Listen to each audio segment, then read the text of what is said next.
What if I told you that the guy you see driving that beat-up 10-year-old car is actually a millionaire, while the person in the brand-new top-of-the-line SUV is totally drowning in debt? It sounds backward, right? But that's the wild core idea we're going to dig into today from the game-changing book, The Millionaire Next Door. Get ready, because this is a study that is going to completely flip how you think about wealth. Okay, so let's just jump right in. And I'm serious. Take a second here. When I say the word millionaire, what's the very first image that pops into your head? Is it the flashy sports car, the giant mansion, the designer clothes? Yeah, that's the image we see everywhere, on social media, in movies. But here's the big question. Is it even real?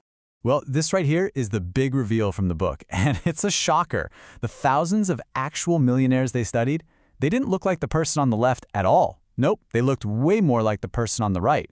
Turns out, the person driving a reliable used car, living in a totally normal middle-class neighborhood, they are far more likely to be genuinely wealthy than the person who's surrounded by all those flashy status symbols.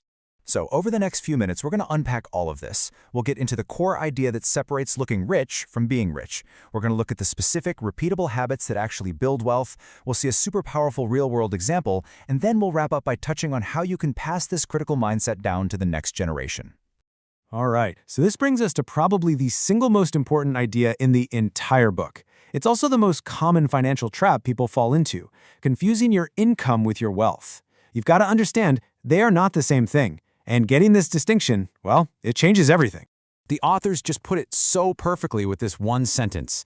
Think about that. Wealth isn't the car you drive, it's not the watch on your wrist. Wealth is the money you haven't spent. It's the investments in your portfolio, the shares in your business. It's all the assets that are working for you while you sleep.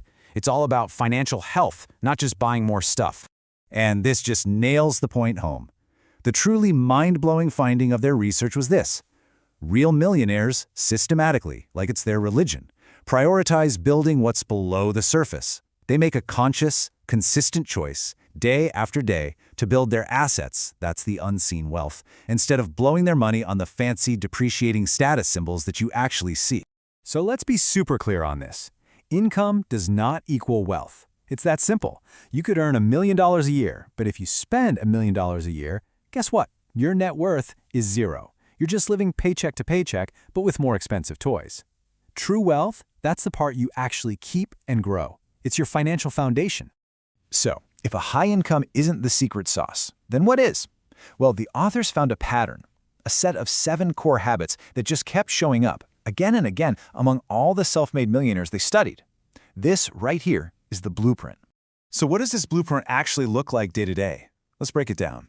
First, and this is the big one, they live significantly below their means. This creates a gap, a surplus that they can invest. Second, they're super efficient with their time and money.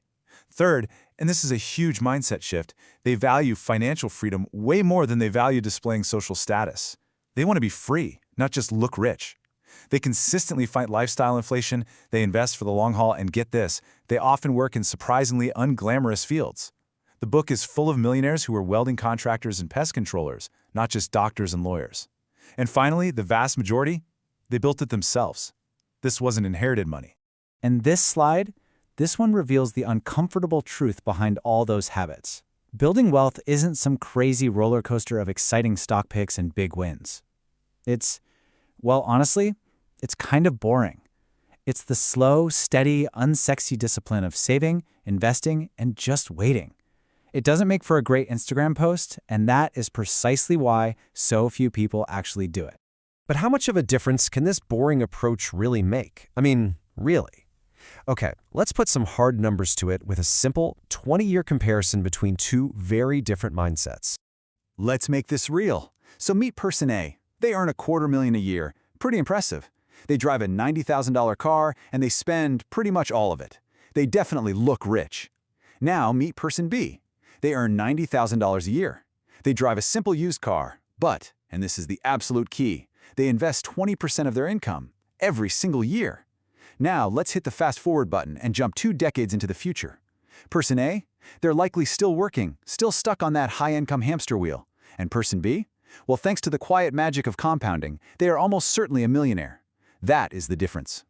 So, okay, getting this stuff for yourself is one thing, but a huge theme in the book is how these wealthy people pass on the right mindset. not just the money, to their kids.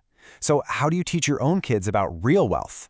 The book points to 4 really powerful strategies. First, just teach them to be comfortable not spending everything. Just because the money's there doesn't mean it has a deadline to be spent. Second, introduce them to investing early, even with just tiny amounts, so they can see that compounding magic work for themselves over time.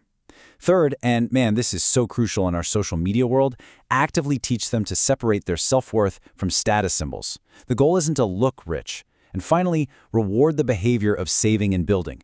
Praise the discipline itself, not just the dollar amount, because that is the skill that will actually build them wealth for a lifetime. So, look, if you take only one thing away from all of this today, please let it be this. The people who look rich often aren't, and the people who actually are rich, well, they often don't look it at all.